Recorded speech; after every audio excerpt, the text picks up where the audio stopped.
Yes, we're live. Episode 13. Two people on the show, two-man show, the greatest thing ever created in the history of mankind. Yeah! We're back with Alex. Alex the homie. Look at him in his glory. He's just a faggot. Anyway, so the reason why nobody was on the show is because they're all faggots and they don't decide to improve their life by coming on the show. So we are now alone. I mean, I think we know who the real winners here. Yes, definitely them. Anyway, so I've got me intro question. So a genie comes up to you, yeah, and he's like, "Nah, I'm not gonna grant you any like wishes today. But what I will do is make sure that if you commit a crime tomorrow, whatever crime you want, you will have no consequence for your action." What crime do you decide to do? And it's one crime, and it's only for one day. You can't do like some massive heist or some shit. I mean, by consequence, do you mean only? You're not gonna get. It's just jail. You got your psychological consequence there. You're not gonna forget about it. It's not gonna be. Yeah. It's. Okay. So for me, like I wouldn't. I don't think I'll be able to murder someone. Yeah, that's my thing. Psychologically, that would be pretty bad. I think I'd like to sort of. I've always got an image of, you get all those like, old Western films. Yeah. And you get like the saloon, and then you sort of like start a bar fight, and then you like there's fucking chairs going everywhere and bottles flying everywhere. And then people getting chucked through windows, and then people getting slid along the bar through the thing. I'd kind of like to do that, sort of like a brawl. A brawl. Yeah. Is that your crime? Is that it? Yeah. Just to instigate and win it, of course. I was going for I was gonna steal some monies. I think that's the best way to go because, I mean. Oh yeah, for future, that is obviously the best way. You've got no real psychological. Okay, you do have guilt, I guess. You still be like, oh, I did steal the money. I feel bad about it. But still, I mean, if you can steal, I don't know how much they have in bank vaults, but if you take every last penny, I mean, you'd be pretty rich, and then you've got the foundation laid for the coming years, and you're pretty good. I mean, the thing about the serious crimes like murder and rape and stuff, like there's psychological effects in that. Like I could not personally kill someone because, say, if like I had a terrible boss who I hated, and I wanted to kill him, but like I wouldn't do it because. They have a family and they have a wife. They have, all these people who care for them, and you're destroying them as well, and they've done nothing to you. Yeah. And that's my thing. So that's, I mean, as far as it goes. I mean, my one was more for sort of like the instant thrill. Yeah, I guess. Yeah. Rather than the long-term effects. Obviously, yours would be more effective long-term. To be fair, I reckon a bank heist would be fucking fun. I know, and you said it could only last for one day. Yeah. Well, how are you gonna do a bank plan and do a bank? Well, you can rob a bank in one day. I know, but it takes planning, doesn't it? It does take planning, but you're not actually committing the crime. You're thinking about the crime. Oh, right. Okay. So I mean, he doesn't give you a time thing. He just says you can commit one crime. Yeah. I mean, the question's sort of flawed because surely if you're gonna rob a bank, you're not gonna get caught anyway, or you won't have the money, so you get. It's kind of weird. Yeah. But yeah.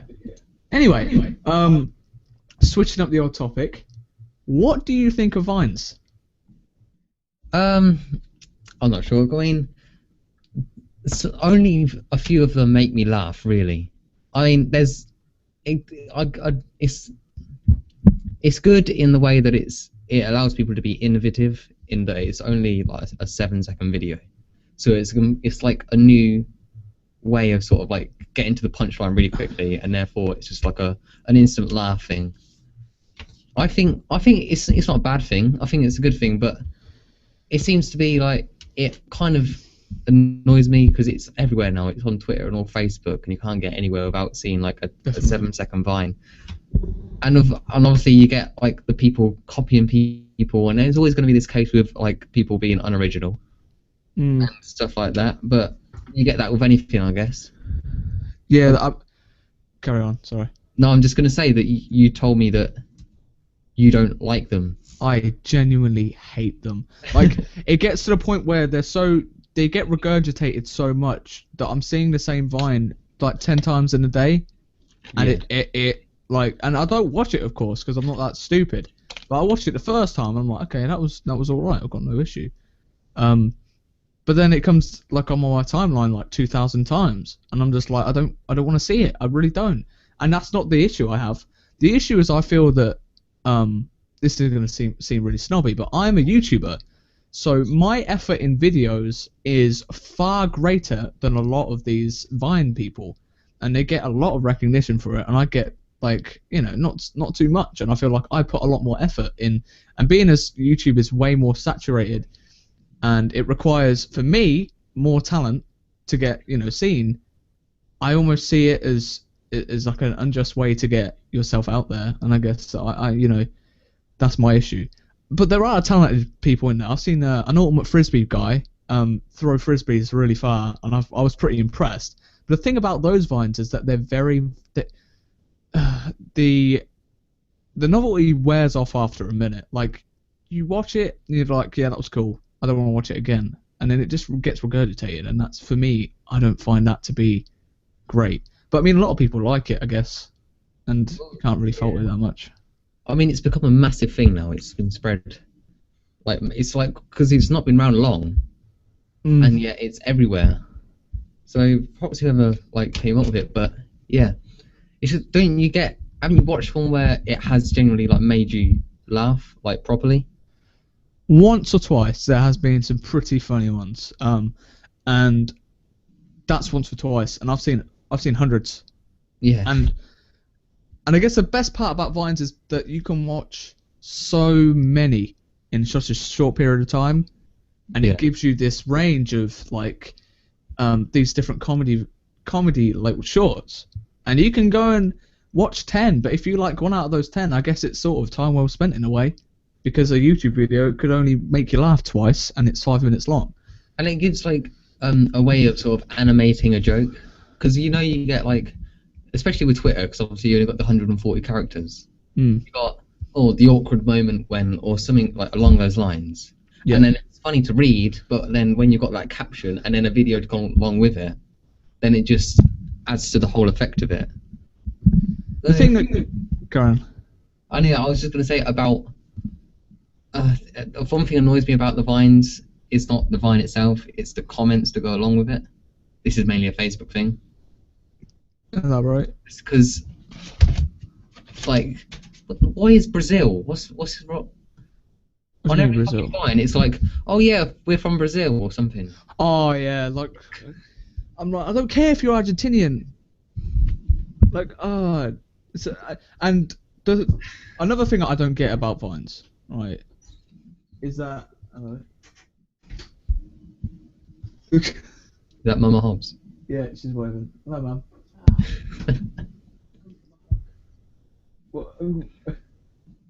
Okay then.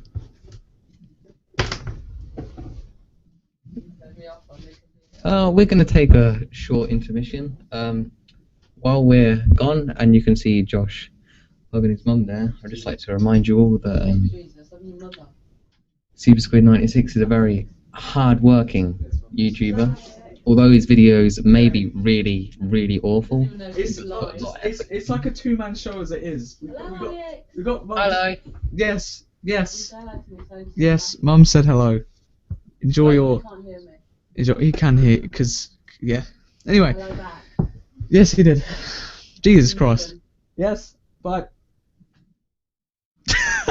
That was brilliant. Yeah. Oh well. I think I did a good job installing there. Did you hear what I said, by the way? No. Oh, good. All right. Yeah. So back to where we were with the comments, and that brings me along with another thing as well, with Facebook in general and the pages, and then some of the stupid ass pages that really fucking piss me off, like when you've got like this to like cure cancer. Oh God. And then you're like, or no. Like this if you wish cancer didn't exist, something like that. Yeah. And then you're thinking, but that is like the the weirdest part about those statuses, pictures, etc., is that you're gonna feel guilty in a way if you don't like it. In that you'll be like, you, you sort of feel like, well, I'm sort of supporting cancer if I don't scroll. If I do scroll, and it's like, well, No, but on the reverse of that though, people shouldn't feel like they've actually done something to help I by know. liking this page.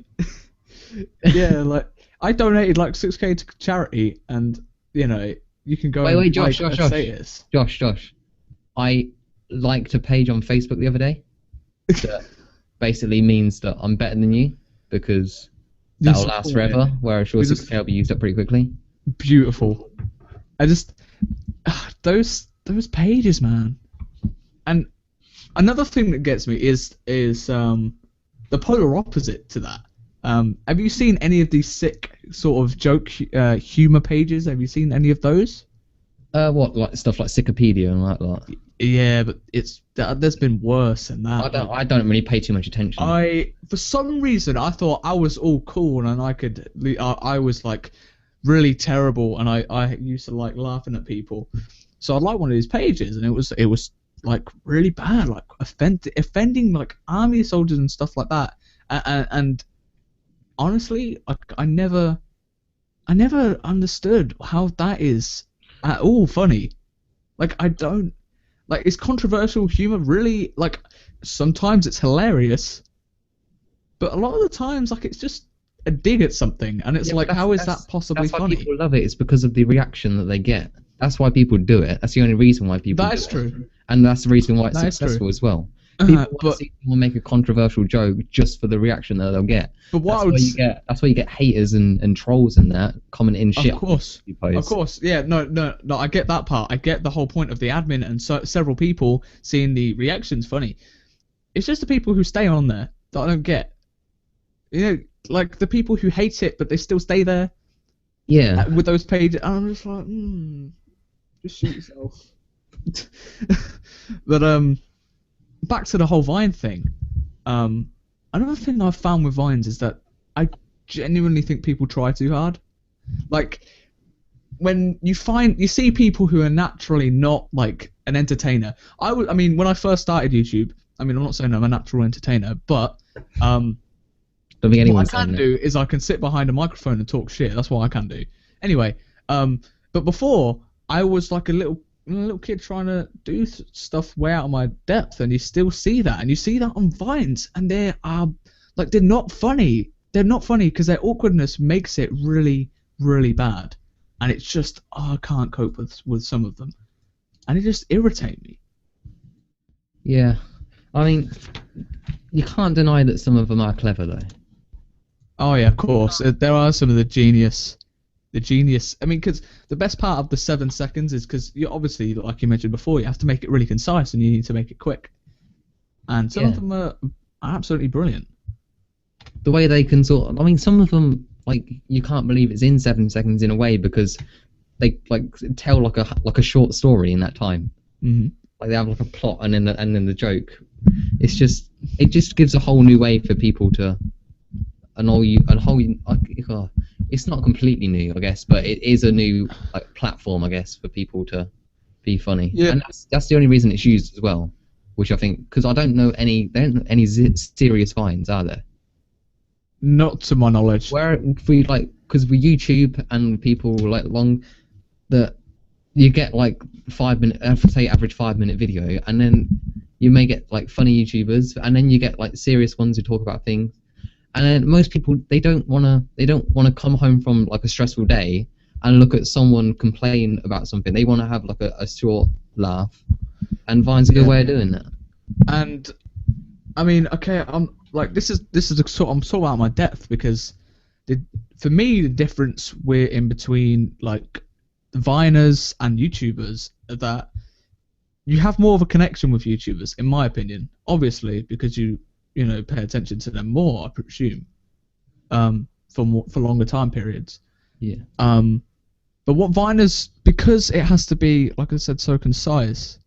I mean, the creativity is you gotta give them props sometimes, and sometimes the best part of it is that Like, I mean, I don't really like many of them, but sometimes they're really relatable, and you're just like, and you can't fault some of them because relatable. Everybody has the same sort of either question or sort of kind of feeling about a certain thing, which is great about Vines. But I think the reason why YouTube is better than Vine is because of the person who produces the video. You actually sort of, especially if you like sub to them from a low when they're quite relatively unknown, and then you get to see them grow and develop as a character, and you get to see them throughout the years. You don't get that with you can't get that in a 7-second video. I mean, I don't know.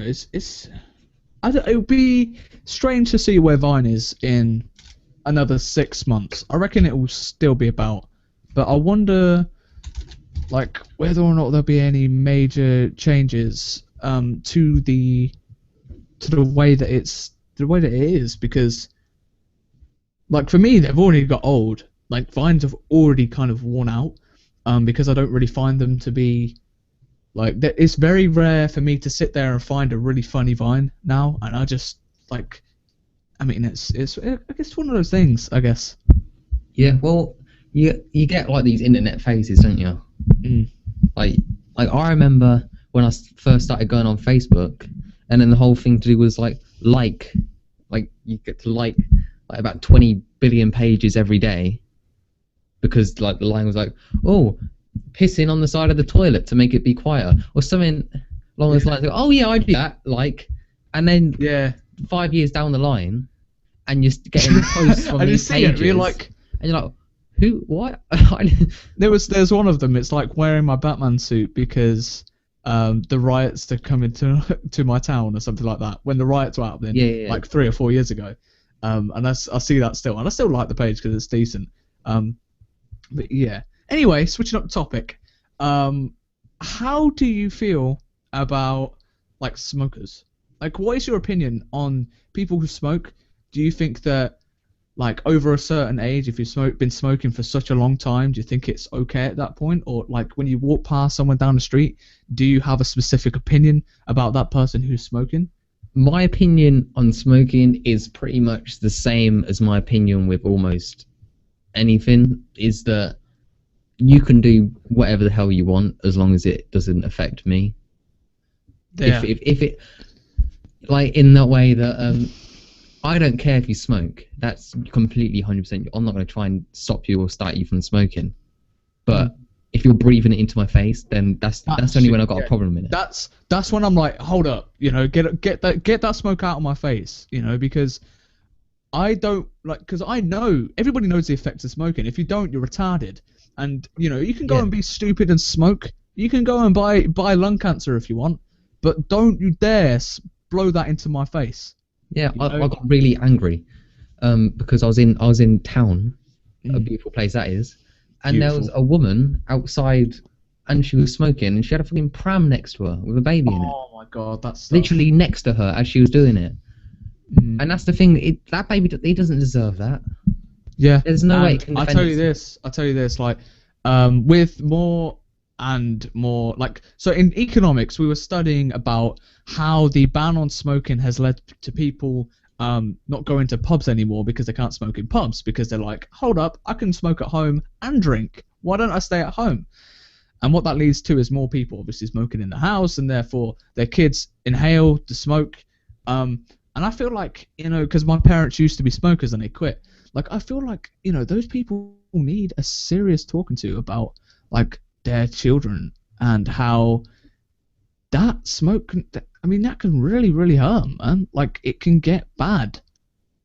Yeah, but you say about having a talk, but you said at the start, everyone knows the consequences of smoking. It's thrust down your throat, and it's just like people are so and people are like, oh well, I'm gonna die anyway. It's like, yeah, but you'll die like with, like 50 potential years left of your life. Yeah. And you'll die in a really horrible way, because cancer's no joke. I mean, someone at school actually said that we were talking. It was in like a class, and then talking about smoking while pregnant, the effects that can have. Mm.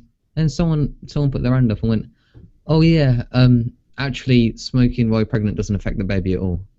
Lies. And then and then I was thinking, well, if your mum smoked while she was pregnant with you, then obviously it has an effect because you're a fucking moron. Yeah.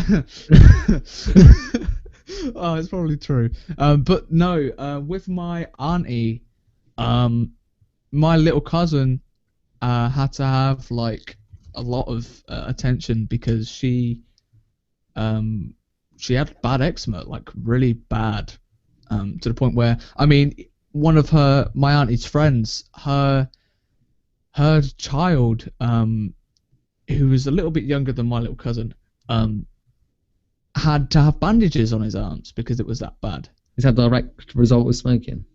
That must be because the eczema was bad. It was really bad. He couldn't do a lot of things because because obviously I've had eczema for like most of my life. If like the one thing that a lot of people don't know about me, and people always make the comment about my hand. So like I don't know whether you can see.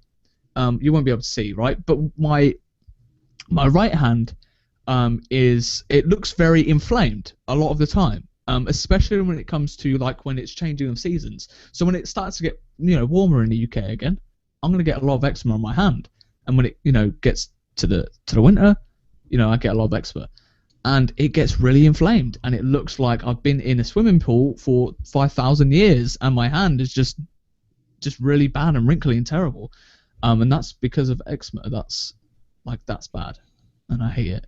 And my parents have had eczema really bad. I've still got eczema right now on my back, and it's not nice.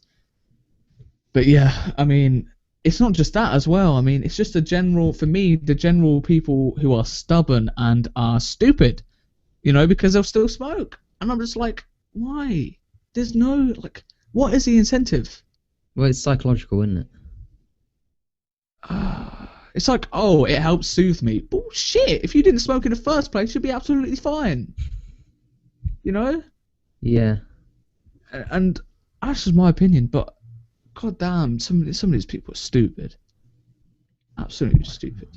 And I don't mean to offend anyone who's a smoker. I did actually make several smoking videos, and I haven't uploaded them yet. But in those videos, I seem very, very biased, and that's because it's affected. I mean, cancer has affected my family in a bad way, and I also have had my parents smoking, and they've quit, and I've seen how difficult it is to quit, and I'm never touching that. I won't touch weed, even though it intrigues me as to see how people have that as a lifestyle, and that kind of it kind of confuses me as to why you would live life like that. I guess it's partially because your life's shit, surely, because if that's the only way you're getting happy, there's something wrong, Yeah. But I mean, I say lifestyle because there's people who are like wake and bake, 420 blades, that shit, every single day of their life, smoking weed. I'm not talking about people who smoke it on occasion, because if you smoke it on occasion, that's fine. I've got no problem with that, because that's cool. But you people who smoke every single day and kind of think it's cool, I don't get that. I don't get you. But that's just my opinion. But well, yeah, Josh, going from secondhand smoke to secondhand hate. Oh yeah. Look at that segue. Beautiful. Yeah. I mean, secondhand hate. Any better flow? Secondhand hate is a phrase that I've coined, where it's the case of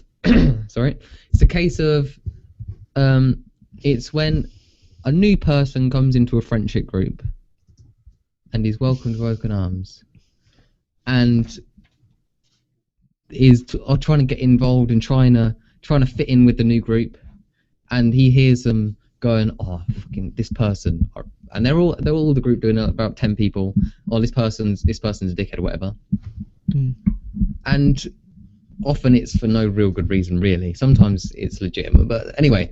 And then this person who's new to the group, who's trying to fit in for whatever reasons, whatever, will dislike or hate that person based on the group. not through actual what. So the person they were hating hasn't done anything to them, but they'll still dislike this person, and that pisses me off. It pisses me off, but I'm also one of those people. For reasons that, I mean, for reasons that you might understand when I explain it to you.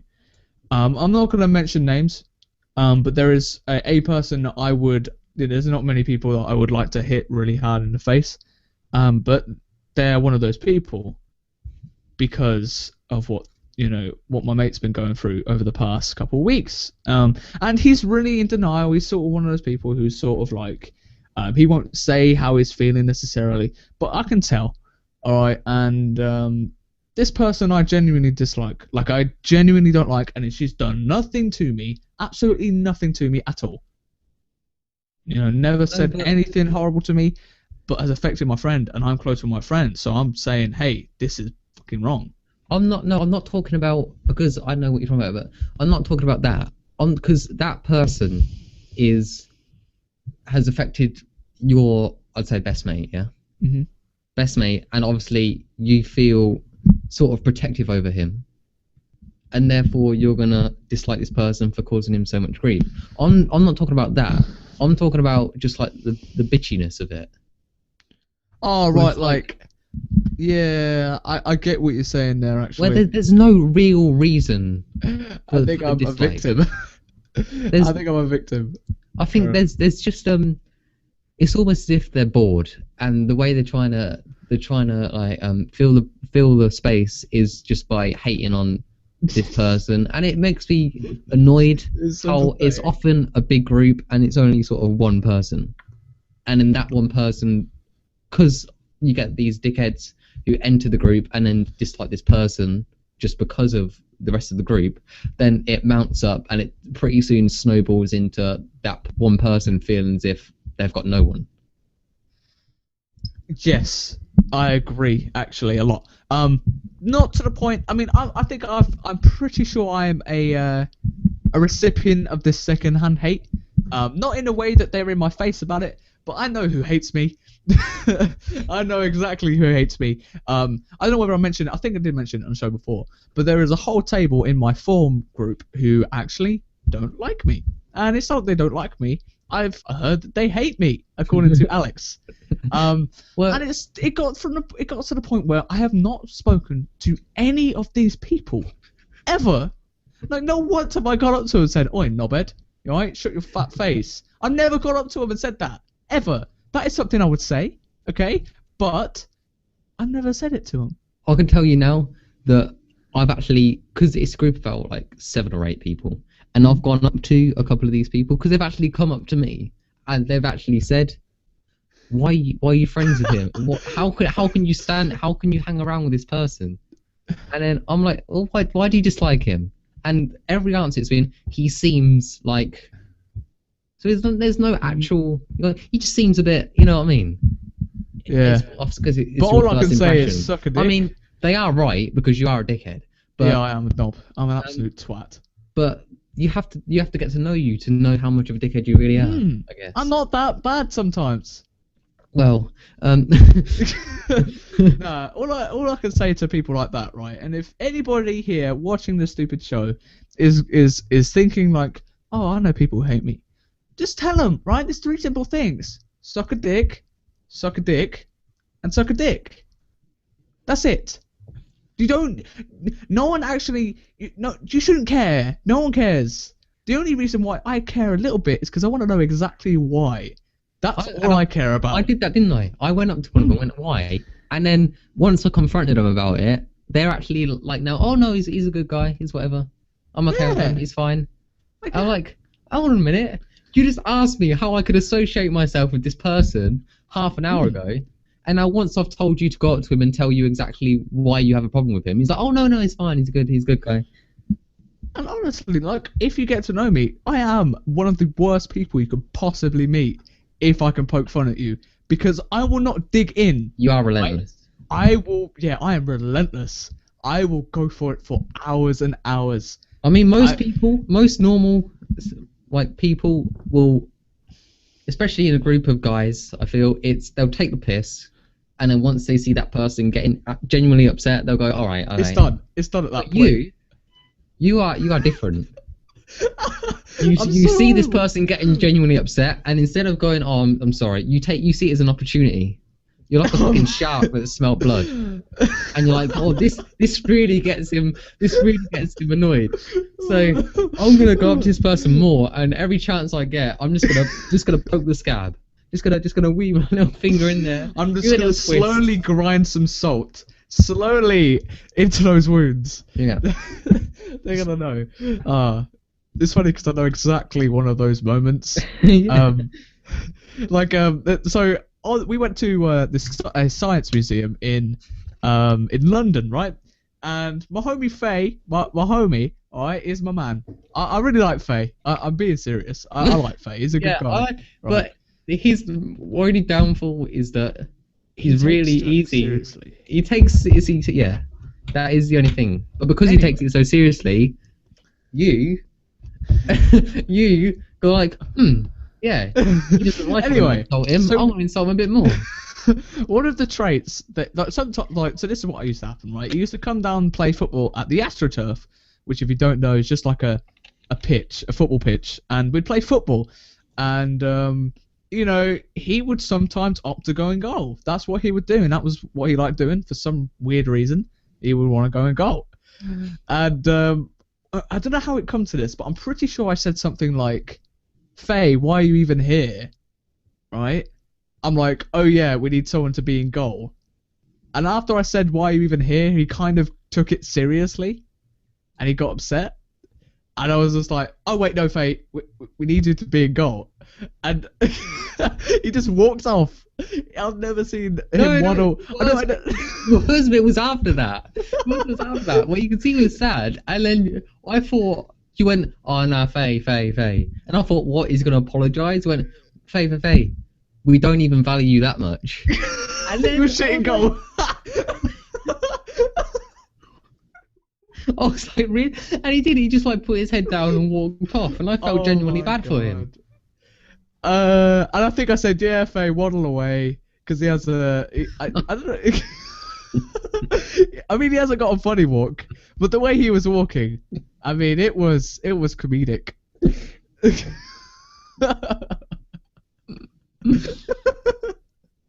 Oh god. The funny thing is, yeah, I'm going straight to hell if it's real.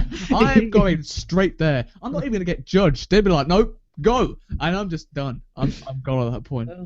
But yeah, I mean, I think genuinely, I am the worst human being alive.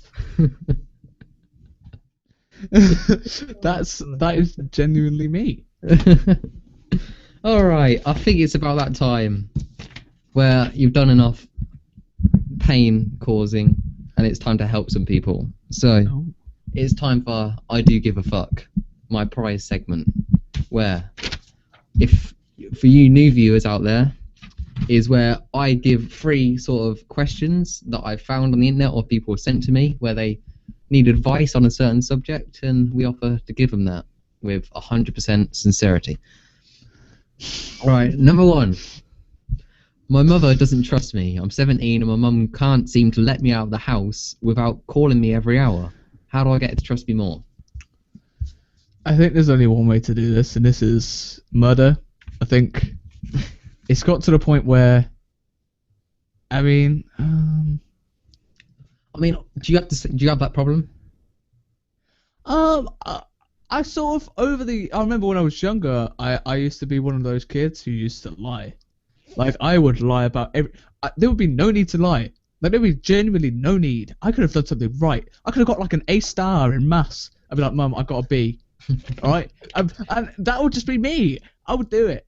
But I mean, I sort of brushed that up over the years. I'm not gonna lie.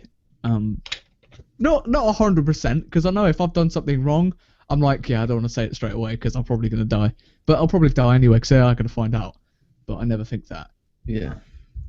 But my mum trusts me a bit more now because I haven't actually done anything seriously wrong in my life. So I do get let out of my cage I mean, from I time to don't. time. With this person here, I don't feel as if it's trust. I feel it's because it's 17, right? So I feel it's literally the mother trying to.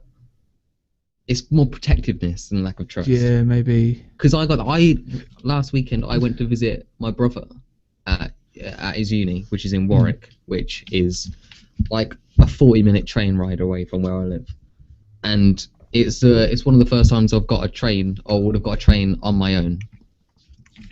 And my mum panicked about that. I was completely fine with it. I knew exactly where I was going to go and what I had to get off and how long it'd take and etc. But my mum panicked so much that she actually drove me down there. And then even when I got the train home, that she was ringing me and texting me when I was meant to be getting off, and she goes, "Make sure you've got this and this and this." And I was like, "I'm fine." Bitch, please.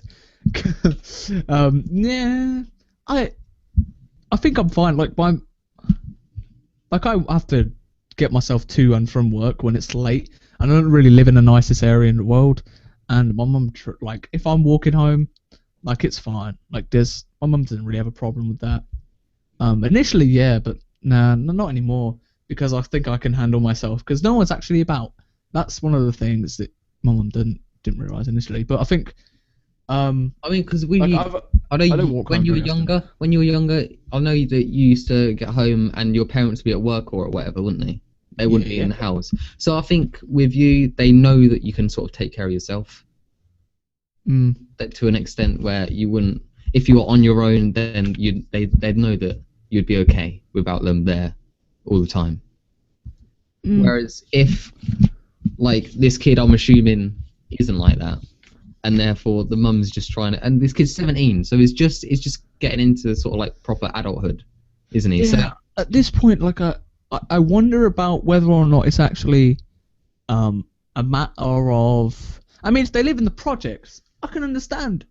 Okay, you don't live in a nice place. Maybe if you live in a ghetto, it's pretty bad. But yeah. If it's just a matter of trust, you feel maybe it's up to you. Maybe it's your problem. Maybe you've murdered someone before, and you Why know. is it linked back to murder with you? Because that's what Every my future, show. That's what my future show. holds, mate. That's what it's gonna. That's it. No. I think that potentially it is to do with maybe maybe the way that you've acted yourself. But it could also be another factor. You never actually know. But the best way to do it is to kind of you need to earn your trust. You need to earn that. Yeah. I think if she's only just started doing it, then accept the calls. Like, take the calls every hour. Text her when you get to a certain place or when you got home from a certain place or whatever. Do it for however long your mum needs you to know that you're fine on your own, and then she'll just let it be. You know what I mean? Yeah. All right, number 2. I want to be a footballer. I honestly think I can make it, but none of my family believe in me and want me to get a regular job. Should I follow what I want to do or just not take the risk?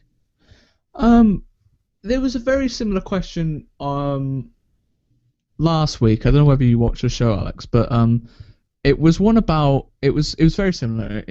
I presume it's just like I want to get my dream. My parents don't think I can do it. They want me to get a real job. What was the job in question last week? I think it was to do with music. It was to do with music. I think it was like I want to be a musician, but my parents want me to stay at school and get a 9-to-5 job. That was. And to me, what I say to them is do both in that specific question.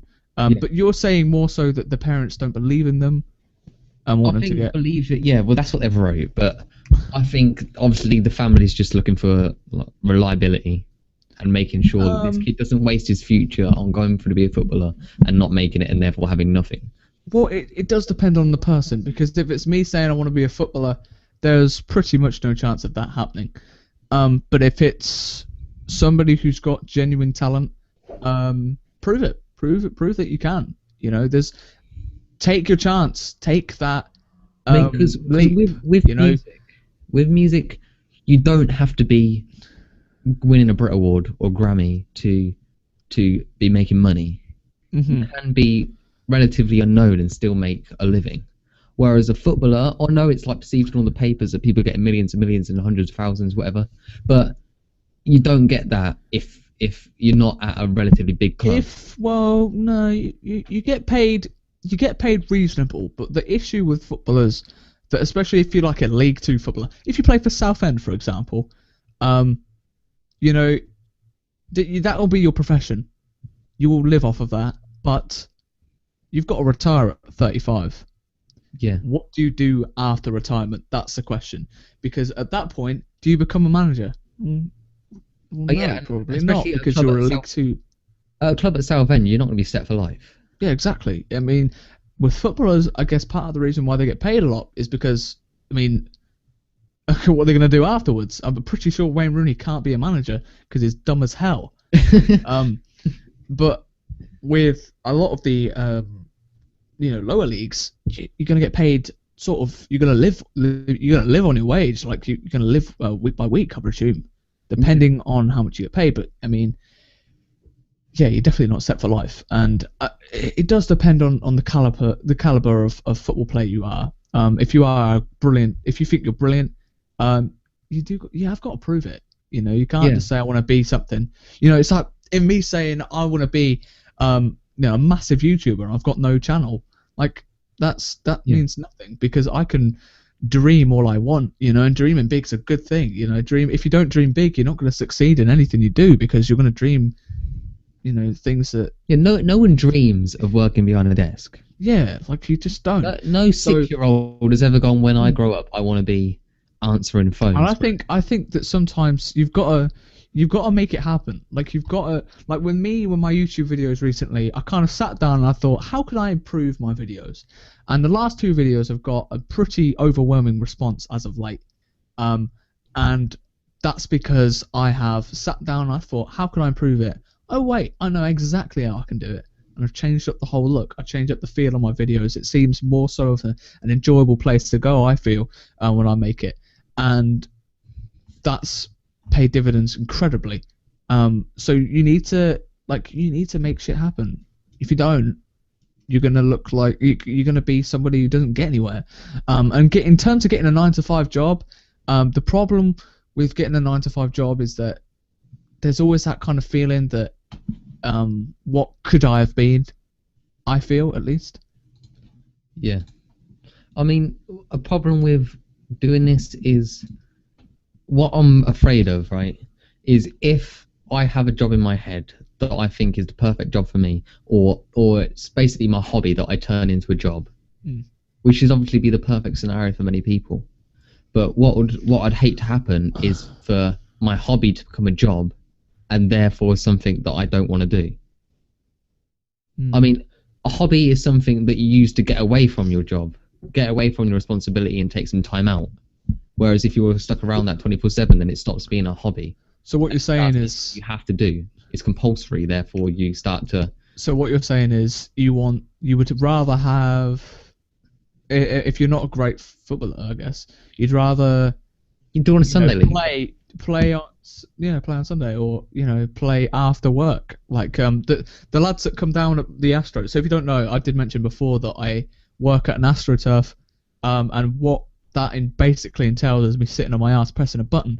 But what actually happens down there is that groups come on, and they have a game of football, and they come off, and most of these guys are they're workers, right? You can tell that they obviously are at work. They go and play, and that's their sort of escape from the working life. And that's fine, because at least at that point it doesn't become your job, it's something that you enjoy doing. And that's just, I guess, how it is for... Yeah. I mean, you could always... Because they have, like, scouts and sort of... They have, like, sort of, like, training sessions and open day style things, where basically turn up... Trials, basically. Yeah. And go along. If you don't make it, then it's you're not good enough. And football. Football is a thing where I think you've got to sort of get into it while you're young, because like very few people make a debut for a club sort of mid-20s, do they? They always that's they true. always grow up through 16 and then they get to a bigger club throughout their career. So Yeah. you either got to go for it now, and if it's not for you, then it doesn't work out. Anyway, next question. All right, last one. It's coming close to the end of school, and me and my friends are all going off to uni. I've known these people all my life, and I'm worried about making new friends and never seeing my awards again. Any advice? So we've been through a similar sort of thing. I mean, it's not in any way really as similar, but it is in its own. So basically, like with last year, we ended up leaving school, and a lot of people actually left the whole school. What we did was we ended up doing sixth form and hating our lives for 2 years. But those people who left, obviously, a couple of them being my friends, I was sort of I don't want to say was upset about it because there was just I knew it was going to happen anyway. But there was this new sort of thing that I had to keep my bridges. They needed to stay there, or I was gonna I was gonna lose my friends, and that would have been bad because me hanging with my friends is always a good time. I'd very rarely dislike hanging out with my mates. It's it's always a great time. And what you got to do is you've got to keep on talking to these people. Got to keep in contact. If you don't, you're gonna lose them. And my parents, I remember when my parents were talking about it to me, and they were like, "Yeah, you're probably gonna drift from your friends around Christmas." And I'm still talking to them now. I went to their houses. I went to my mate Bradley's house last weekend, and it's March now, and I'm still his mate. I'm still pretty close with him, so it hasn't really changed too much. But I just don't see him every day, which kind of makes the whole friendship aspect a bit more kind of tired because we don't see each other as much now, so we have to kind of value that time more, Yeah. So I think with uni though, yeah, obviously because obviously the only separation that you've had is you go in school and them going to college or them going to work. You still live within a mile of each other, or just over. Anyway, but uni obviously that's that you split up across the country, and you rarely see each other or communicate. Like in person, it's always over the internet. And so, with my brother, for example, this is the only example I can use. With my brother, for example, he is still kept in contact with all his friends he made. He's got a sixth form. Obviously, not to the extent that it was, but like whenever they've done their work or they've finished a certain project or they've got a weekend free or it's someone's birthday or it's Christmas time or something around there, they'll make a point of meeting up at someone else's uni, because it was my brother's birthday recently, and 3 of the mates who all go to different unis around the country all met up at Warwick where he goes, and they had a party there with all. So you won't, as long as you make the effort, you will still keep your friends at you. And as well, I think it's a good point to see who your real friends are, if you know what I mean. You literally just took the words out of my mouth. Yeah. Because the people that want to be your friend will make the effort to stay in contact, and you'll find that out pretty quickly. Yeah, and it's, I mean, the beauty of the internet is that you don't actually have, like, I've had a friend who's in the US. I've never seen I didn't see his face for like 6 months. We were friends, and that's the beauty of it. It doesn't matter that much, and you can talk to these people whenever you really want because of the internet, and that's great. Okay, there is obviously the communication issue there because you're not in person, but it doesn't mean that you can't go and see them every time you get the opportunity to, and that's when it comes down to effort. And if you make the effort, you will maintain the friendship that you originally had.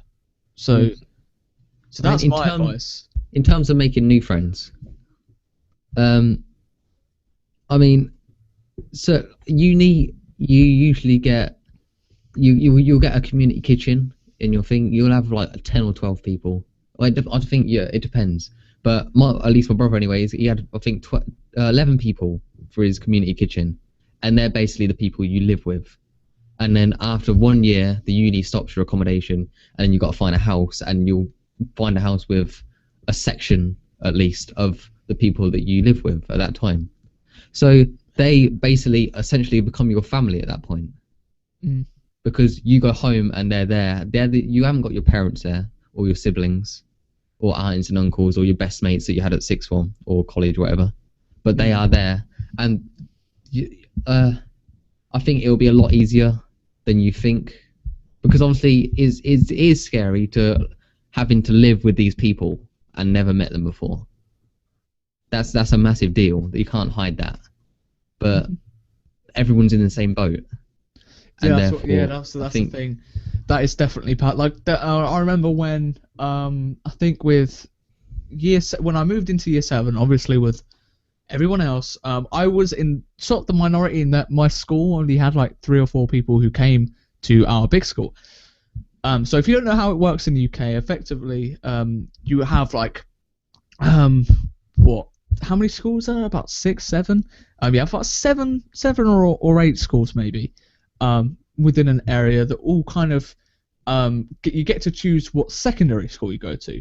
Now my parents wanted me to go to Wren for God knows what reason, but I went to Wren school and I was in the minority of people who went to Wren school. So I came to the school and there was effectively nobody I knew, and I ended up making friends with some of the right people and some of the wrong people I made friends with.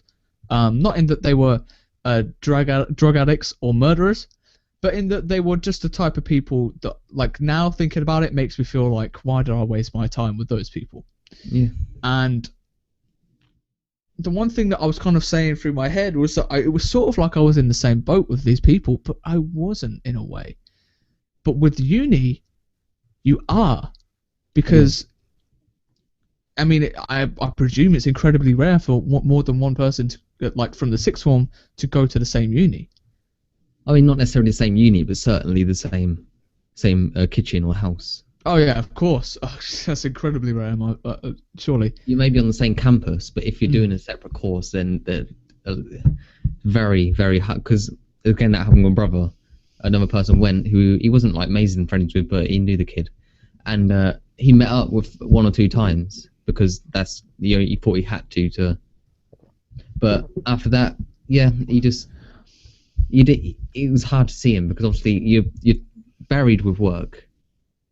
And so social life takes a back seat, no matter how hard you try, really. So, yeah, but yeah, good. And then on that note, I presume, like, I mean, I've obviously not gone to uni, but I've heard that good things to do when you get there is to kind of get yourself in groups that you would happily associate yourself with, in that, like, join clubs and stuff. Yeah, I've heard, that's always a good thing. But yeah, that's it. Moving on. So I have another topic here, and this is one that really set me off midweek because my little cousin's birthday's coming up. It's on the 18th of March. I remembered that somehow. And you know what she wants? And she's about 11. What does she want? An iPhone.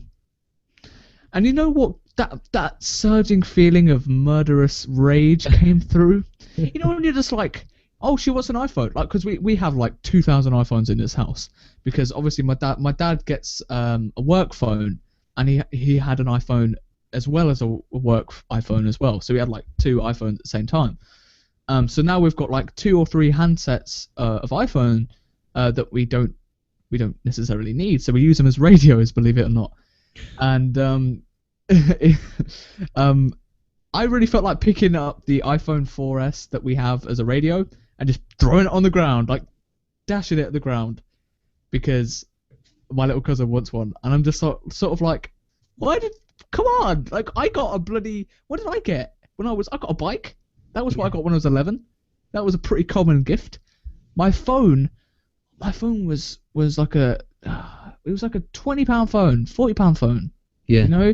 You know, for me at the time, it was a godsend. It was perfect.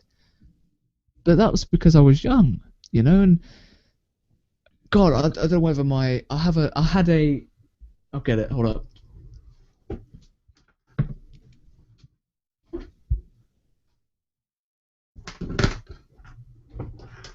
So this thing, right? This was my MP4 player. Yeah. it was. I don't know how much it was. It was very cheap. Um, this thing was the greatest thing I've ever had because I use it so many times. Yeah. And my little cousin wants like a £500 phone. Is she getting it?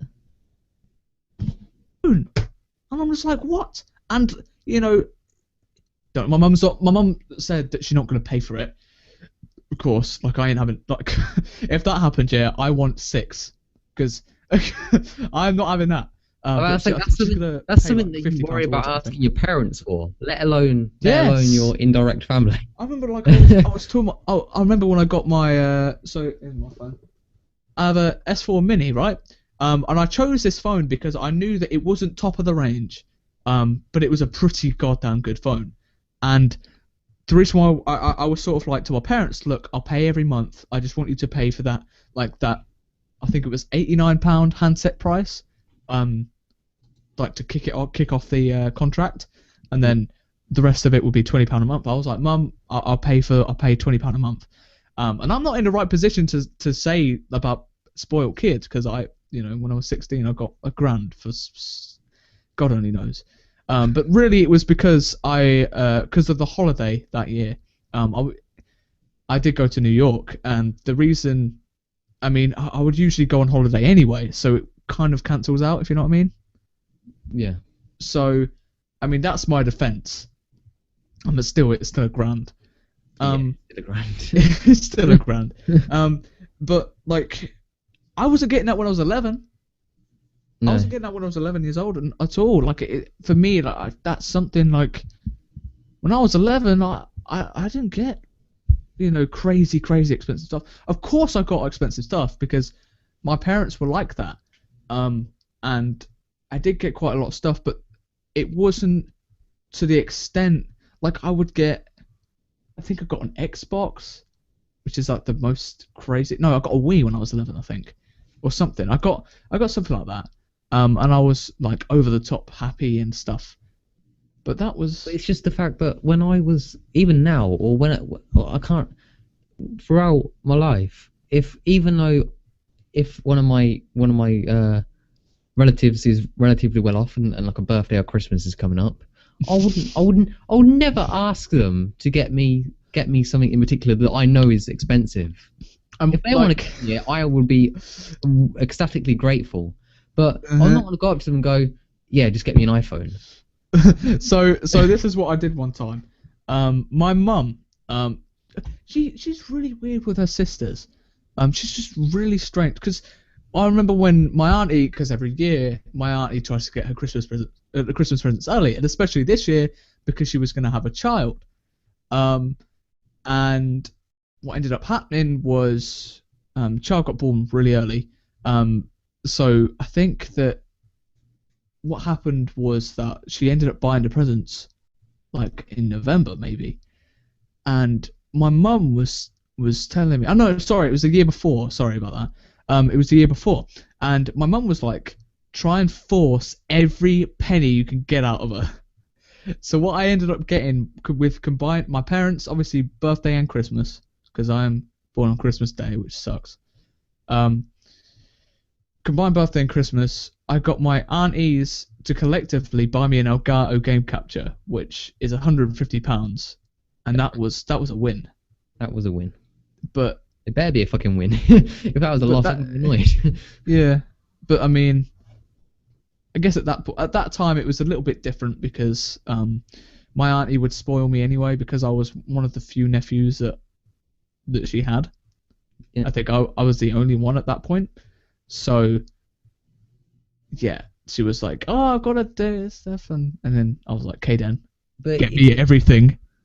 Because one thing that does annoy me about people is, like, I know we're all materialistic, really, because I know certainly me and you will probably I know I'd be depressed if I didn't have my iPod with me, and I'd cry every time if I didn't have my earphones and a phone. Exactly. But it's the people that sort of are materialistic, and then they know that they've got stuff that they can afford that other people around them can't, and they know that they're showing it off, and they know that it's making them people feel like shit because they can't get the things, and they flaunt it. That's And why that I try to moves- keep quiet. That's why I usually keep quiet about if I get stuff. I try and keep quiet about it. I mean, I try. That's why I think you should wear your duct taped Beats to school. I mean, they'll see, oh, that dickhead's got Beats. Oh, they're duct taped. Oh, that's alright, that's fine. He's got broken Beats. I can live with that. It's a happy compromise. No. With I guess with the old kind of materialistic sort of showing off thing. I do try, like my main goal usually when it comes to talking about things like that is I don't like to kind of talk about it because I know how it feels when somebody goes and says about how they like, for example, holidays, right? One of my homies is going on holiday to Cuba, and he goes on and on and on, right? I have been in the past 5-6 years to Kenya, Mexico, Egypt, New York, places that very few people of my age would have been to. I don't ever talk about them because I know exactly how it feels when somebody gloats about something. That for me is the most it's the most irritating, and it genuinely pisses me off. It's one of those things that just I genuinely hate about people. So I try and keep it quiet. And when it comes down to when somebody does it, I'm like, okay then, bitch. And then I unleash it. But that's the only time. Like, I think it's fair if you're going and you're excited, but when you go on and on about it, it's enough. Yeah. Like it's fine. I mean, it's like one thing like that pisses me off a bit more than that is similar, but it's when people complain about it. When they're like, "Oh, Josh, I only get to go to Italy, France, and Holland this year. Oh my mum promised me I could go to Germany as well. What the fuck is this?" First and I'm there problems. sitting there going, "Look, bitch, I go abroad once every 7 years if I'm lucky. I think that's the record I'm at now. I've been abroad twice in my life. Once when I was 4, and then another one a couple of years ago. So I haven't been anywhere. Really. I've been Tenerife. That was pretty good. But then these dickheads complaining, "Oh yeah, went to Eiffel Tower and Leaning Tower Pizza in the space of 3 weeks, and it was pretty shit." I'm like, fuck you so much. I think my parents did that one year. Anyway, talking about the Leaning Tower of Pisa, yeah, do not go up that. It's the worst experience of my life. It has scarred me. I'm not good with heights. Is it actually a lean? My god. So with like me, I'm not good with heights. I was never good with heights. I'm always one of those bitches when it comes down to I don't like roller coasters. I don't like theme parks in general. I don't like things controlling me. I don't like me being really like high in the air. Like I hate that. I don't like animals. I don't like riding big animals. If like talking camels and stuff, like that's just no. But the one thing that has just escalated all of those problems was the Leaning Tower of Pisa, because you go up that shit and it takes forever to walk up those stairs. All right, you go up there and then you're like this, and there's the sky there, and then you walk round and you're like this. You're like holding on. It's one of the worst experience. Like after coming down, I'm like, oh, I like being up there. It was cool. Thinking about it again, I would not go up that shit if my life depended on it. You must have known as you're scaling the many, many stairs and realizing you're going vertical, and it's taking you a long while. I knew. You're like, I swear this has been a few hours. What the fuck is going on? And I swear we're going vertical, and I'm not very good at heights. I know I'm not very good at heights, so what I'm going to do is I'm going to walk up a very tall structure. No, it's not only very tall, but also leans towards the ground. I'll tell you what got me was that I want to say like 20 odd steps, there'd be a little window thing, and you'd see it, and you're like, I can't actually see people below me. What's going on? And then you kind of go up a bit more, and then you're like, oh shit. If I fall off this, I'm literally gonna end like in a mush. I'm not gonna be a human. It's just like, that's what it's gonna be like. And that was I'm not gonna lie, like I love being up there because I felt obviously I was grateful to be up there, of course. But my god, it was horrible. And then after that, oh my god, we went up some it was called El Duomo or something like that, which was even taller, but it wasn't leaning. But the problem I had with it was that the stairways to go up, because it was a really old structure, was so like claustrophobic. Like I felt like it was so horrible, and I get claustrophobic pretty easy. And I just nah. But when I got up at the top, it was actually alright. I didn't like that. I didn't mind that one because it wasn't leaning. But then talking about other tall structures, the Empire State Building was absolutely fine. I love. Oh, you're doing that thing, Josh. Oh yeah, and then when I went to Kenya, yeah, I remember that lion that almost ate me. Yeah, I remember that, and then I killed it, and then I killed everything it loved. I mean, you're doing the one thing that I said. I know. I realised. Like going, I went this place and it was shit. I hated it. I climbed this structure and it was shit. I hated it. And I'm just sitting there like. I went to a caravan a couple of years ago. No, I wasn't saying I hated it. I said I was grateful to be up there, but it was fucking hell. Yeah, well, what you gonna do? I mean, that other time when I went to Cairo, I'm gonna shut up now. I realised after I said Empire State Building, I was talking quite a lot about tall structures and how many I've been up over the past few years. Anyway, my final topic before we end the show. I was thinking about this, and it kind of ties in with the previous topic about kind of grabbing your balls and making it happen. Is YOLO a legitimate thing to live by? If you can, the rest of like, oh look at me, YOLO, yeah. No, none of that party bullshit, right? An impression of. That was supposed to be a part. Right. That's a typical Josh Super Squid party. That was right. It's the typical Josh party. It was a Super Squid party, right? Coconut. Okay. None of this party bullshit. But is YOLO a legitimate kind of thing to live by? I mean, I was actually thinking something along the lines that I was. Because in many ways it is. And I was like, summer's coming up. I want to do something really fucking stupid that will put me in danger. Just because I've always been too careful. I've never really done anything that's really going to stretch me too much.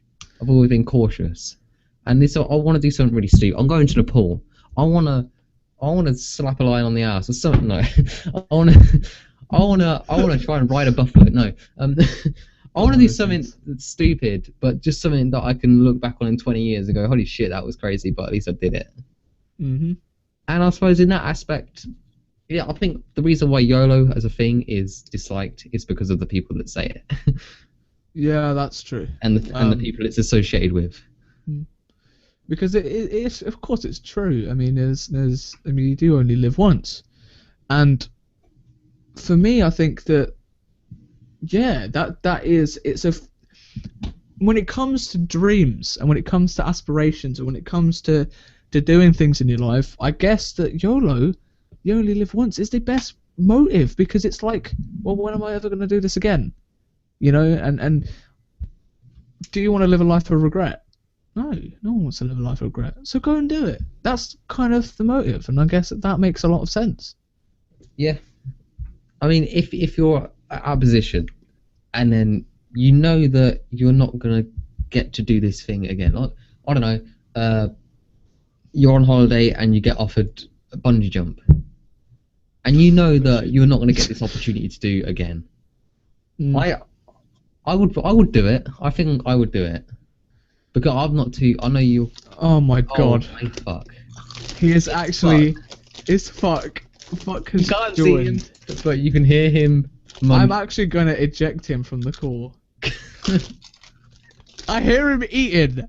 Just die. Just The one end your rule life. in the show is no eating. That's the only thing. Alright, I'll drink. Oh my god. The return of the gangster. I want to really play the song now. You should have just come in. You should have literally come in with that song playing. But what we're talking about? Oh yeah, YOLO. I like. It's true though, to the point where like I would shut up. I'm gonna mute him. Sorry. Right, he's done. He's been muted now. No. Oh, fuck. He just ruined my flow.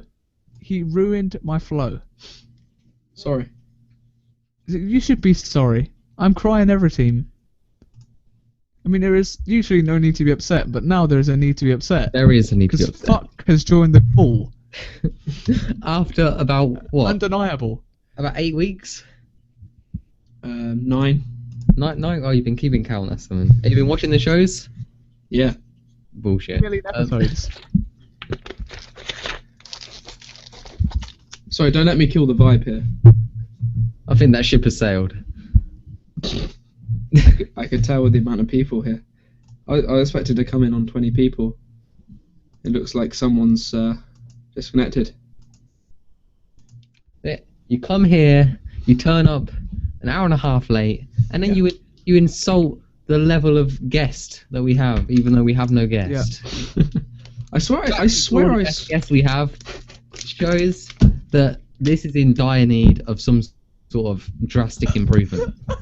The fact that we've got some guy that turns up without a fucking camera.